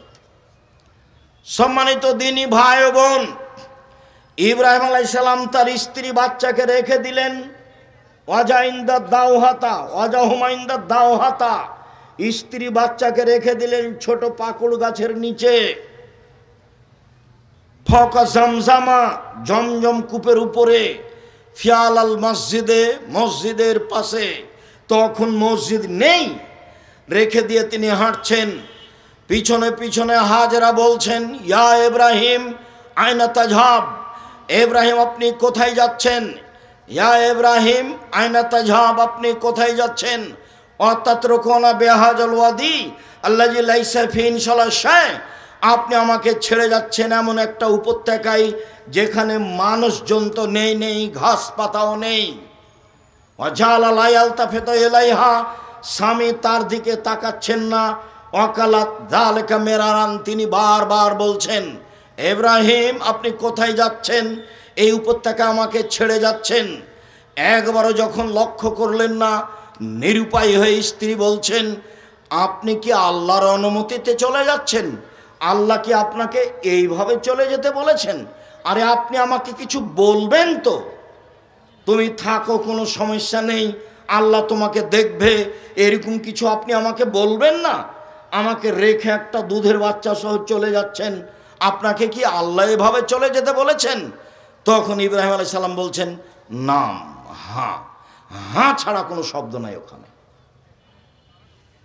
যখন বললেন হ্যাঁ, তখন স্ত্রী বলছেন, ফালা ইউজাইয়ুনাল্লাহু তাআলা, আচ্ছা ঠিক আছে, আপনি চলে যান, আল্লাহ আমাকে ধ্বংস করবেন না। একটু আগিয়ে গিয়ে ইব্রাহিম আলাইহিস সালাম সানিয়া পাহাড়ের কাছে গিয়ে কেবলামুখী হয়ে হাত তুলে বলছেন, রব্বানা ইন্নী আসকানতু মিন যুরিয়াতি বিওয়াদিন গায়রি যি যারইন ইনদা বাইতিকাল মুহাররাম। হে আমার প্রতিপালক, আমার পরিবারের কিছু অংশ রেখে দিলাম তোমার কাবা ঘরের পাশে, যেখানে মানুষজন তো নেই, ঘাস পাতাও নেই। একটু আগে স্ত্রী যা বললেন স্বামী তাই বলছেন। একটু আগে স্ত্রী বললেন, ইব্রাহিম আপনি আমাকে ছেড়ে কোথায় যাচ্ছেন, যেখানে মানুষজন তো নেই, ঘাস পাতাও নেই। এবার ইব্রাহিম আলাইহিস সালাম আল্লাহর দরবারে হাত তুলে বলছেন কিবলামুখী হয়ে, আল্লাহ আমার পরিবারের কিছু অংশ রেখে দিলাম তোমার কাবা ঘরের পাশে, যেখানে মানুষজন তো নেই, ঘাস পাতাও নেই। কিভাবে বাঁচবে সেটা আমি জানি না, কিভাবে থাকবে খাবে সেটা আমি জানি না। তুমি বলেছ, তোমার আদেশ পালনার্থে আমি রেখে চলে গেলাম। উভয়েরই ঈমানের দাবি। ঈমান কাকে বলে? ঈমান যত বেশি হবে পাপ তত কম হবে, ঈমান যত কম হবে পাপ তত বেশি হবে। ঈমান দিয়ে পাপ ঠেকানো যায়, এরই নাম ঈমান। বিপদে পড়ে হাত তুলে দোয়া করবেন, এর চেয়ে বড় বিপদ কি হতে পারে? দুধের বাচ্চা স্ত্রীকে রেখে চলে যেতে হবে, কথা বলাও নিষেধ, কথা বলাও যাবে না। চিন্তা করো না, থাকো, একদিন আসবো, দেখা সাক্ষাৎ হবে, কোনো কথা নেই। ওইভাবে রেখে চলে যাচ্ছেন। ভালোবাসার অভাব ছিল না, একটু দূরে গিয়ে হাত তুলে দোয়া করছেন। হাত তুলে দোয়া আমরা তুলে দিনি, নামাজের পরে সবাই মিলে হাত তুলে দোয়া করা সত্যই বিদাত। হাত তুলে দোয়া করা ব্যক্তিগত ব্যাপার। কত হাদিস আপনার সামনে পেশ করলাম, প্রায় 35টা হাদিস পেশ করেছি হাত তুলে দোয়া করার। 14টা না 16টা স্থান উল্লেখ করেছি হাত তুলে দোয়া করার। তার মধ্যে একটা আছে, হাত তুলে দোয়া করলে আল্লাহ খালি হাত ফিরিয়ে দিতে লজ্জা পায়। আপনার হাত দুটি খালি ফিরিয়ে দিবেন, আল্লাহ লজ্জা হয়। আমি কেমনে ফিরিয়ে দিই? এই জন্য আপনি হাত তুলে দোয়া করবেন। চাওয়ার প্রয়োজন আছে, 2 চোখের পানি ঝরবে, হাত এইভাবে উঠে থাকবে, নয় এইভাবে উঠে থাকবে। অঝোর নয়নে বলবেন, আমাকে সন্তান দিতেই হবে। তুমি আজিজ পরাক্রমশালী, তোমাকে কেউ ঠেকাতে পারে না। আমার কোনো সন্তান নেই, তুমি সন্তান আমাকে দিয়ে দিলে তোমার কেউ বিচার করতে পারবে না। আমার ছেলেকে যদি তুমি আলবানি করে দাও, তাহলে তোমার বিচার কেউ করতে পারবে না। তুমি আজিজ পরাক্রমশালী, তোমার কোনো অংশীদার নেই, লা শারিকা লাহু, তার কোনো শরিক নেই। আমার একটা বাড়ি গাড়ি টাঙ্গাইল শহরে, আপনার নওগাঁ শহরে, ঢাকা শহরে করে দাও, আমি গভীর রাতে হাত তুলে তোমার দরবারে বলছি, আপনি এভাবে বলতে শিখুন। আপনার কথা শোনার জন্য আল্লাহ তাআলা প্রতীক্ষমান আছেন। রাতের 3 ভাগের 2 ভাগ পার হলে আল্লাহ সপ্তম আকাশ থেকে প্রথম আকাশে নেমে এসে বলেন, পৃথিবীর মানুষ তোমরা কিছু বলো কি আমাকে? বলো না, আমি তোমাদের কথা শুনবো। তোমরা কিছু চাও না কি? চাও না, আমি দিব। তোমরা কি আমার কাছে ক্ষমা চাও? আমি ক্ষমা করে দিব। অন্য ঘটনা, ইবলিস এসে বলছে, ইবলিস আল্লাহর কাছে যখন আসলো, আল্লাহ বললেন, ইবলিস আদমকে মেনে নাও। ইবলিস বলল, কেমনে মানি? ও হচ্ছে মাটির তৈরি, আমি হচ্ছি আগুনের তৈরি, কেমনে মানি? মানা যায় না। আল্লাহ বলছেন, এই অহংকারী, অহংকার করলি, যা যা এখান থেকে সরে যা, রাজিম বিতাড়িত, সর সর সর সর সর। তখন ইবলিস বলছে, ঠিক আছে সরে যাব বটে, আমার একটা কথা শুনতে হবে। কি কথা? কিয়ামত পর্যন্ত বেঁচে থাকার সুযোগ দিতে হবে। আচ্ছা ঠিক আছে, দিলাম, একটা সময় পর্যন্ত দিলাম। এবার যখন পেয়ে গেছে তখন বলছে, দেখেন বলার ঢং, রব্বি, হে আমার প্রতিপালক। কে বলছে বলেন তো? শয়তান বলছে। দেখেন বলার ঢং, রব্বি, হে আমার প্রতিপালক, ইজ্জতেকা, তোমার সম্মানের কসম, তোমার মর্যাদার কসম, তোমার কসম করে বলছি, আদমের ছেলেমেয়ের দেহে যতক্ষণ শ্বাস আছে, ওকে আমি পাপী করব করব করব, ও কেমনে জান্নাতে যাইতে আমি দেখে ছেড়ে দেব। ওর দেহে শ্বাস থাকাকালীন তাকে আমি পাপী করব, জেনা করাবো, বউ তালাক দেওয়াবো, জমি দখল করাবো, দল সংগঠনের নামে মারামারি করে জেল হাজতে দিয়ে দেওয়ার ব্যবস্থা করব, সব কাজ করব। ওর দেহে যতদিন শ্বাস আছে আমি করব। তা আল্লাহ তখন এভাবে বললেন না, সর করতে পারবি না, তাহলে তো কাজ হয়ে যায়। এভাবে বললেন না। তখন আল্লাহ বলছেন, ওয়া ইজ্জাতি ওয়া জালালি ওয়া ইরতিফায়ে মাকানি, আমার সম্মানের কসম, আমার ইজ্জতের কসম, আমার মর্যাদার কসম, আমার উঁচুতার কসম, শুনে রাখ ইবলিস, আদমের ছেলে যতবার আমাকে বলবে ভুল হয়েছে, আমি ততবার ক্ষমা করে দেব। ও যদি পাপ করতেই থাকে আর বলতে থাকে আমি ক্ষমা করে দেব। আদম সন্তান শুনে রাখো, মা দাওতানি ওরা যাওতানি, তুমি যেভাবে আশা পোষণ করো সেভাবে আমি পূর্ণ করে থাকি। তুমি যেভাবে বলো আমি সেভাবে তোমার আশা পূর্ণ করে থাকি। তুমি যা বলো তা আমি মেনে নিই। তুমি যেভাবে চাও আমি সেভাবে করি। তুমি যেভাবে ডাকো আমি সেভাবে থাকি। তুমি আমার কাছে ক্ষমা চাইলে ক্ষমা করে দিই। আমি পরোয়া করি না তুমি কত বড় পাপী, আমি পরোয়া করি না তুমি কত বড় পাপী, আমি পরোয়া করি না তুমি কত বড় পাপী। আদমের ছেলে মেয়ে শোনো, তোমার পাপ বেশি হতে যদি আকাশে লেগে যায়, পাপ আর পাপ, এরপরে যদি তুমি আমার কাছে ক্ষমা চাও তাহলে আমি তোমাকে ক্ষমা করে দিব। তুমি যেভাবে ডাকো আমি সেভাবে থাকি। তুমি যেভাবে আশা পোষণ করো সেভাবে পূর্ণ করে থাকি। তুমি যেভাবে ডাকো আমি সেভাবে থাকি। তুমি যেভাবে আশা পোষণ করো সেভাবে আমি পূর্ণ করে থাকি। ক্ষমা চাইলে ক্ষমা করে দিই। আমি পরোয়া করি না তুমি কত বড় পাপী, আমি পরোয়া করি না তুমি কত বড় পাপী, আমি পরোয়াই করি না।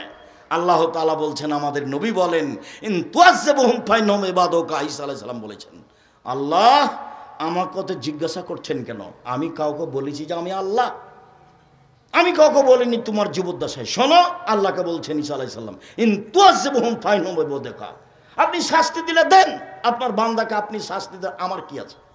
আন তাগফির লাহুম ফাইন্নাকা আনতাল আজিজুল হাকীম, আর তুমি যদি ক্ষমা করো তুমি পরাক্রমশালী, কেউ তোমাকে ঠেকাতে পারে না। ফেরাউনকে ক্ষমা করে দিলে তোমার বিচার কেউ করতে পারবে না। করো, শাস্তি দিলে দাও, তোমার বান্দা, আমার কি করার আছে?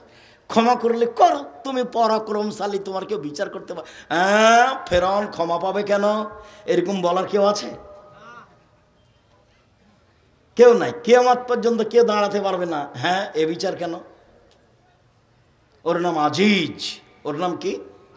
আজিজ, কাদির, জব্বার, প্রতাপশালী, মালিকুল আমলাক, রাজাধিরাজ, কোন পরোয়া করে না। ফাউলুল লিমা ইউরিদ, যা ইচ্ছা তাই করে। তো যা ইচ্ছা তাই করো, তো গভীর রাতে বলছে আমাকে একটা ছেলে দাও না, দাও ছেলে আমাকে একটা দাও, ঠিক আছে দিব। তা আপনি বলছেন কেমন করে বলছেন? ন্যাংড়া খোড়া করে বললে হবে? পাকা পোক্তা করে বলতে হবে। দেখেন না কিভাবে বলছেন।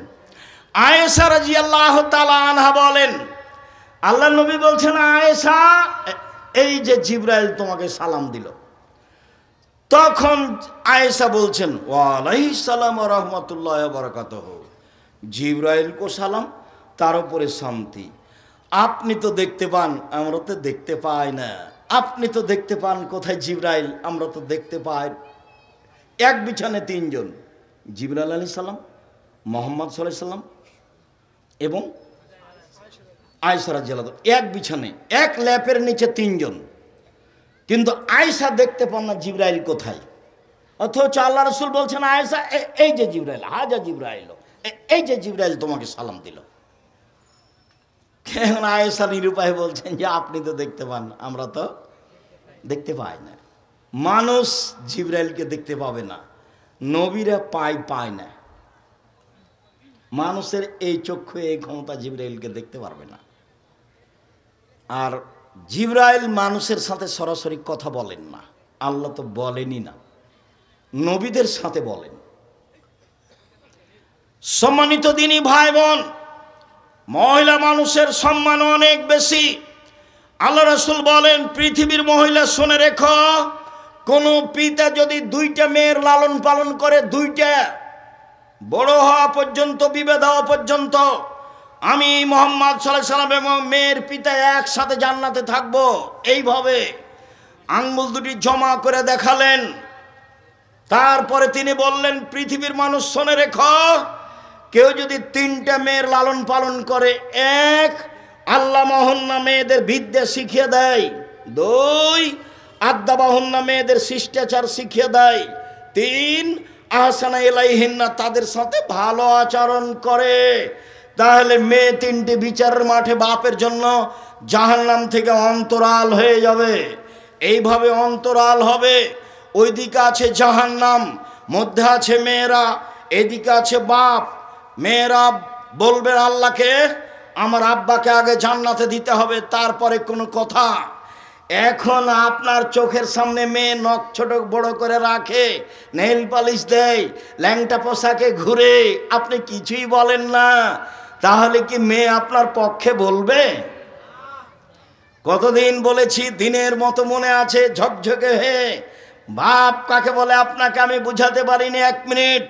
সম্মানিত দিনী ভাই বোন, আয়েশা রাদিয়াল্লাহু তাআলা আনহা বলেন, আমরা এক সফরে ছিলাম, হঠাৎ আমার গলার হার হারিয়ে গেল, খুঁজে পায় না, কোথায় হার খুঁজে পায় না। মানুষজন আটকা পড়ে গেল, পানি নেই, অজুও করতে পারে না, সালাত আদায় করতে পারে না। আমরা বড় বিপাকে।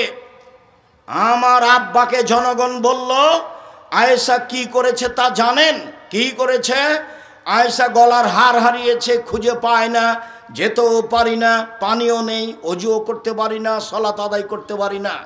আয়েশা রাদিয়াল্লাহু তাআলা আনহা বলেন, আবু বকর সিদ্দিক আমার নিকটে আসলেন, লাকজাদান শাদীদা, তিনি আমার এই কোমর, পেটের এই জায়গাটার উপরে একটা জোরে আঘাত করলেন। এত জোরে আঘাত করলেন, আমার আব্বা, আমার স্বামী ওই সময়ে আমার উরু রানের উপরে মাথা দিয়ে ঘুমিয়েছিলেন। যদি আমার স্বামী আমার উরু রানের উপরে মাথা দিয়ে না ঘুমাতেন, তাহলে আমি মায়ের কারণে দূরে সরে যেতাম, এত জোরে মারলেন। এই ছেলে, থামো একটু। সম্মানিত দিনী ভাই বোন, এইটা আপনার জন্য অতীব জরুরি। আপনি আর আমি ছেলে মেয়ে লালন পালন করতে ভুল বুঝেছি। আমি আর আপনি ছেলে মেয়ে লালন পালন করতে ভুল বুঝেছি। আমি আর আপনি যেটা বুঝেছি, তাতে আমাদের ইহকাল পরকাল নেই, এইটা আপনাকে বুঝাতে চাচ্ছি। তো মেয়ের উরু রানের উপরে জামাই যদি মাথা দিয়ে ঘুমিয়ে থাকে, তো আমাদের দেশের লোকেরা কি ওখানে যাবে? চোখে পড়লেই তো এইভাবে ঘুরে যাবে। তো দেখেন আরবিদের গতি, এইভাবে জামাই ঘুমিয়ে আছে, উনি গিয়ে মেয়ের কোমরের উপরে মেরে দিলেন, মারলেন পৃথিবীর সবচেয়ে বড় মানুষ, মারলেন পৃথিবীর সবচেয়ে বড় মহিলাকে, মারলেন সবচেয়ে বড় মানুষের সামনে, মারলেন হাত দিয়ে, মারলেন বিবাহদারী মেয়েকে, মারলেন পূর্ণ যুবতী মেয়েকে, মারলেন খোলা মাঠে, মারলেন দিন দুপুরে, মারলেন প্রায় 1400 মানুষের সামনে। সবচেয়ে বড় মানুষে মারলেন, সবচেয়ে বড় মহিলাকে মারলেন, সবচেয়ে বড় মানুষের সামনে মারলেন, পূর্ণ যুবতী মেয়েকে মারলেন, বিবাহদারী মেয়েকে মারলেন। এত বড় বাপে এত বড় বেটিকে এইভাবে মেরে দিলেন। আর আমার মেয়েটার নখ বড় আছে, আমি কিছুই বলতে পারলাম না, তখনও আমি বাপ। ভুল হিসাব। আপনার মতো বাপের বেঁচে থাকার প্রয়োজন নেই। আপনার ছেলে মেয়ে এতিম হয়ে গেলে জামিয়া সালাফে দেখবে ইনশাআল্লাহ 500 এতিম অসহায় ছেলে মেয়ে আছে। কালকে যদি আরো 500 গিয়ে যোগ হয়, সমস্যা নেই, আলহামদুলিল্লাহ। আল্লাহর অনেক দয়া, আল্লাহর অনেক দয়া। 500 অসহায় ছেলে মেয়ে এতিম আছে, কালকে যদি আরো 500 গিয়ে যোগ হয়, কোনো সমস্যা নেই, আলহামদুলিল্লাহ। সম্মানিত দিনী ভাই বোন, বলছিলাম মহিলারা 5টা জিনিস করলে জান্নাতের সব দরজা খোলা। 5 ওয়াক্ত সালাত, রমজানের সিয়াম, স্বামীকে মেনে চলা, জেনায় লিপ্ত না হওয়া। সম্মানিত দিনী ভাই বোন, পরিবার সুন্দর করে দেখতে হবে। আগামী বৃহস্পতিবার শুক্রবার জামিয়া সালাফিয়া যাব ইনশাআল্লাহ। সবাই যে ইনশাআল্লাহ বললেন না, একটু হালকা হলো, চেষ্টা করেন। 2, যেসব বই পুস্তক আছে আমার পক্ষ থেকে আল ইতিসাম পত্রিকা একটা ফ্রি আছে, আমি কিনে আপনাদের ফ্রি দিচ্ছি 50টা প্রশ্নের উত্তরের কারণে। ওদিকে একটা কিনবেন আর একটা আমার পক্ষ থেকে ফ্রি। 3, জামিয়া সালাফে ভর্তির তারিখ 1 জানুয়ারি, ডিসেম্বরে ফরম 1 জানুয়ারি। সম্মানিত দিনী ভাই বোন, আগামী বৃহস্পতিবার শুক্রবার আসেন, বিষয়ভিত্তিক বক্তব্য হবে। আজকে সবাই বই পুস্তক আমার হাতের বামে আছে, দেখেন সলাতের নামাজের উপরে আমার বইটা আছে কিনা। আমি চেষ্টা করেছি সঠিকভাবে সলাত নামাজটা শিখিয়ে দাও। দোয়ার বই আছে নাকি, আদর্শ পরিবার, আদর্শ নারী, আর আল ইতিসাম পত্রিকা। কেউ খালি হাতে যাবেন না। আর আমার দিনী বোনদের জন্য আদর্শ নারী, আদর্শ পরিবার, কয়েকটা জিজ্ঞাসা। আমার হাতের বাম দিক থেকে সবাই বই পুস্তক নেবেন। তাহাজ্জুদ সালাত কি 8 রাকাত? জি, তাহাজ্জুদ সালাত 8 রাকাত। 4 রাকাত সালাত আদায়ের পর কি কোনো ভিন্ন দোয়া আছে? ভিন্ন দোয়া নেই। তবে তাসবিহ তাহলিল জিকির আজকার বসে থেকে করবেন, হাত তুলে দোয়া করবেন, আপনার ব্যক্তিগত ব্যাপার। স্বামী স্ত্রী কি একই রুমে তাহাজ্জুদ সালাত আদায় করতে পারবে? পারবে। পাশাপাশি দাঁড়িয়েও করতে পারবে, যখন একা একাই পড়বে। আর জামাত করলে স্বামী আগে থাকবে, স্ত্রী পিছনে থাকবে। অন্ধকারে কি তাহাজ্জুদ সালাত আদায় করতে হয়? অন্ধকারেই করা ভালো। আয়েশা রাদিয়াল্লাহু তাআলা বলেন, আল্লাহর নবী যে ঘরে তাহাজ্জুদ পড়ছিলেন সে ঘরে বাতি ছিল না, ল্যাম্প হারিকেন ছিল না। কোনো নির্দিষ্ট সময়ে স্বামী স্ত্রী মেলামেশা করলে কি ছেলে সন্তান পাওয়া যাবে? কোনো নির্ধারিত সময় নেই, কোনো নির্ধারিত সময় নেই। যখন আপনি সুবিধা মনে করেন তখনই মিলনে যাবেন, আর কান্নাকাটি করে আল্লাহর কাছে চাইতে হবে। মুয়াজ্জিন আজান একামত ইমাম হতে পারবে কি? মুয়াজ্জিন আজান দিতে পারবে, মুয়াজ্জিন ইমামও হতে পারবে, কোনো সমস্যা নেই। আল্লাহ রাসূল বললেন 2 জন থাকলে 1 জন আজান দিবে আর 2 জনের বড়জন ইমামতি করবে। তখন তিনি বলেননি যে 1 জন আজান আর 1 জন একামত। ইমাম বললেন যে 1 জন আজান দিবে আর বড়জন ইমামতি করবে। তো বড়জনই হয়তো আজান দিয়েছে, বড়জনই ইমামতি করবে, সমস্যা নেই। মাহফিলের আয়োজন করার জন্য রাস্তায় দাঁড়িয়ে পথে পথচারীদের থামিয়ে টাকা আদায় করা যাবে কি? জি না, এই প্রথা বন্ধ করতে হবে। এইভাবে টাকা আদায় করা যাবে না। সূরা নিসার 85 নম্বর আয়াত দিয়ে ভোট দেওয়ার দলিল পেশ করছে, এটার সত্যতা জানতে চাই। নির্বাচন তো রাসূলের যুগে ছিল না, তো এটা হবে কি দিয়ে? আল্লাহুস সামাদ, লা ইলাহা ইল্লা আনতা সুবহানাকা ইন্নী কুনতু মিনাজ জালিমিন। ওস্তাজি, কেউ আপনার প্রতিষ্ঠানে জমি দান করলে সেটা আপনার নামে দলিল করতে হবে, কেউ কেউ মনে করে ওটা তার অপবাদ আমার উপরে। আল্লাহ তাকে মাফ করুক, মরলেই জাহান্নামের মতো পাপ এটে। তা আমাকে জিজ্ঞাসা করেন আর কত জমি, প্রায় 100 বিঘা জমি রূপগঞ্জে, প্রায় 60-70 বিঘা জমি তানোরে, প্রায় 50 বিঘা জমি রাজশাহীতে, প্রায় 12 বিঘা জমি ময়মনসিংহে, প্রায় 10-12 বিঘা জমি কুষ্টিয়ায়, প্রায় 5-6 বিঘা জমি ঝিনাইদহে, প্রায় 10-12 বিঘা জমি ফেনীতে, প্রায় 7-8 বিঘা জমি এতে চট্টগ্রামে, শহরে 2-3টা বড় বড় জমি। তো এত জমি আমার নামে করে নিব?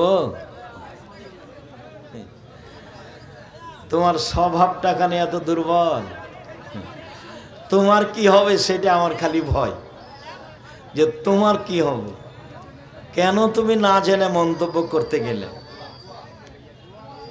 নেবরাস সরকার অনুমোদিত ফাউন্ডেশন, সব জমি নেবরাসের নামে রেজিস্ট্রি হয়। এখন আমি বেঁচে আছি, আমি সভাপতি, আমি মরে গেলে যে সভাপতি হবে তারই নাম থাকবে। নেবরাস একটা অলাভজনক ফাউন্ডেশন, তো ওতে তো মানুষ লাগবে, না হলে ওটা কি দিয়ে দাঁড়াবে। তো ওতে একটা সভাপতি আছে, সেক্রেটারি আছে। সভাপতি হলাম আমি, আর সেক্রেটারি হলো আমার ছোট ভাই মোস্তফা কামাল, বরিশালে থাকে, বরিশাল জামিয়া সালাফে দেখাশোনা করে। তা আমি যখন মারা যাব সেখানে আরেকজন লোক আসবে ইনশাআল্লাহ, তখন আপনারা বলবেন ওরই নামে সব জমি, কি হবে তখন? আল্লাহ আপনাকে হেফাজত করুক। সকলে মক্তবে আসার জন্য মসজিদের মাইকে, সকালে মক্তবে আসার জন্য মসজিদের মাইকে ডাকা যাবে কি? যাবে, সমস্যা নেই, শিক্ষার জন্য। তবে মৃত্যু সংবাদ দেওয়া যাবে না, হারানো বিজ্ঞপ্তি দেওয়া যাবে না। রিয়া আন্নাস কিভাবে দূর করব? মানুষকে লোক দেখানো কাজ। বেঁচে থাকো, চেষ্টা করো, কাউকে তুচ্ছ মনে করিও না, কাউকে দেখে একবারে কথা না বলে অহংকার করে চলে যায় না, তাহলেই হবে। লোক দেখানো ইবাদতের মনোভাব সৃষ্টি হয়। বেঁচে থাকো, ইবাদত যেভাবে করছিলে সেভাবে করতে থাকবে, কেউ ঢুকলে পরিবর্তন করিও না। অন্তরের হিংসা এবং অহংকার দূর করার উপায়, রাতে কান্নাকাটি করো। হিংসা চলেই আসে, হিংসা খুব খারাপ জিনিস। আমার জীবনে দুটা স্বাদ, মানুষের প্রতিশোধ নিব না, আর মানুষের পিছে পড়ব না, কারো বদনাম করব না।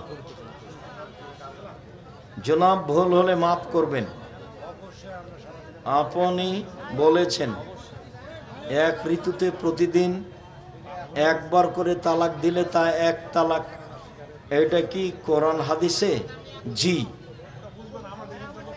এটা কোরআনের কথা। আল্লাহ বলছে ফাতাল্লিকুহুন্না ইদ্দাতিহিন না, ওদের যখন ইদ্দাত হাইজ ভালো হয়ে যাবে তখন তালাক দাও।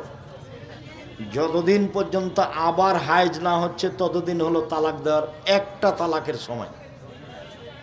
তুমি একটু নিজেই পড়ো না, সূরা তালাকে আছে এই আয়াত, 3 হাইজে 3 তালাক, 3 তহুরে 3 তালাক। অতএব এক পবিত্রতায় যদি লাখ কোটি বার দাও তো একটাই।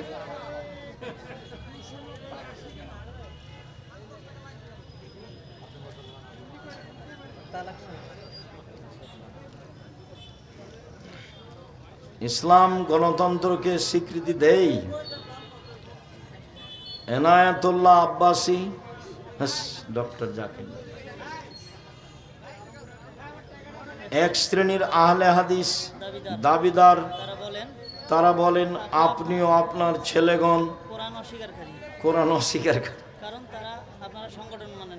আমরা সংগঠন মানি না। সংগঠন মানে তোমার বদনাম করে জীবন হারাবো?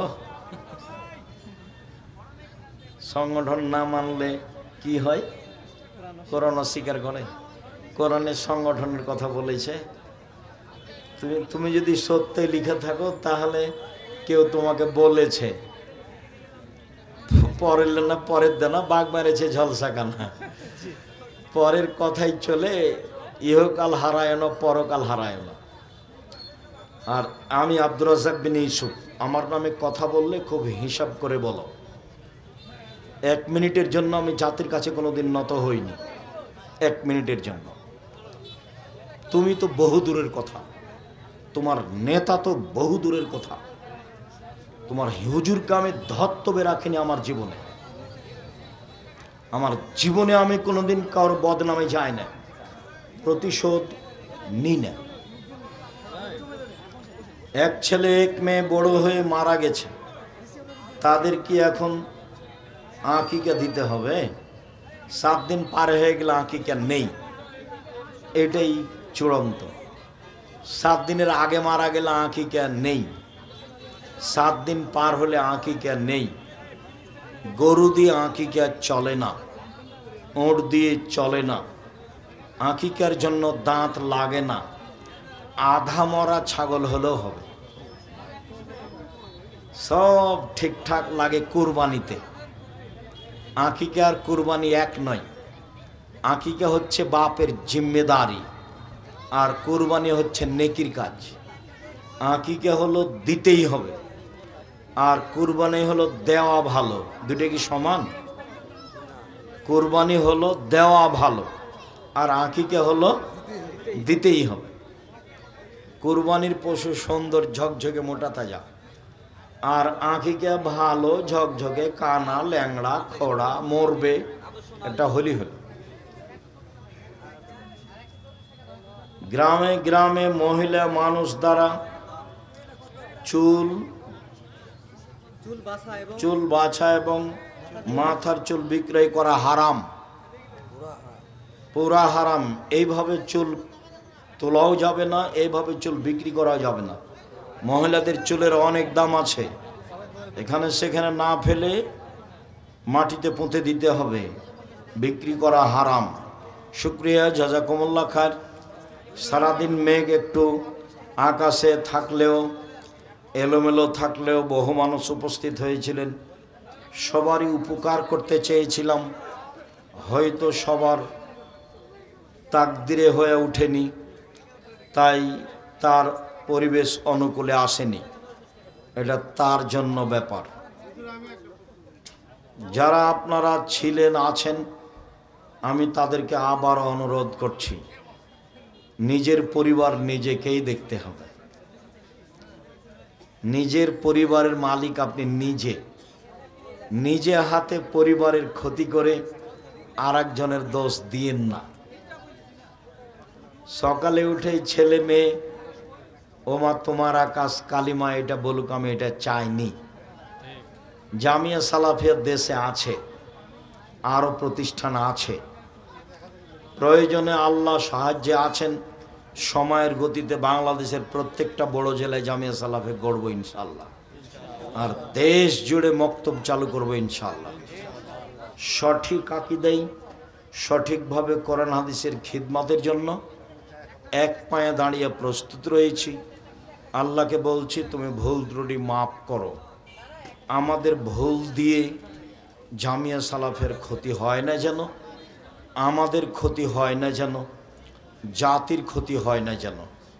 আমাদের যেটা ভুল ত্রুটি আছে সেটা সংশোধন করো, একমাত্র তোমাকে সন্তুষ্ট করার জন্য। পরকালের আশায় দিনরাত এসব কাজ করছি, নিজেকে পরিবারকে দেউলিয়া করে তোমার সন্তুষ্টি ঐকান্তিকভাবে কামনা করি। দেশের দিনী ভাই বোন, তুমি তাদেরকে সবকে হেদায়েতের পথ দেখাও। আমার দিনী ভাই বোনদের আহাল পরিবারকে কবুল করো। যারা মারা গেছে তুমি তাদের কবরের শাস্তি মাফ করো। যারা অসুস্থ তুমি তাদের আরোগ্য দান করো। যারা আমরা বেঁচে আছি তুমি তাদেরকে তোমার রাসূলের পদ্ধতিতে চলার তৌফিক দান করো। বিশেষভাবে পরিবারকে সুন্দর করে গড়ে তোলার তৌফিক দান করো। তোমার দরবারে এই জোরালো দাবি দাওয়া দোয়া রেখে আজকের আলোচনা এখানে শেষ করলাম। সুবহানাকা আল্লাহুম্মা ওয়া বিহামদিকা আশহাদু আল্লা ইলাহা ইল্লা আনতা আস্তাগফিরুকা ওয়া আতুবু ইলাইক। আসসালামু আলাইকুম ওয়া রাহমাতুল্লাহ।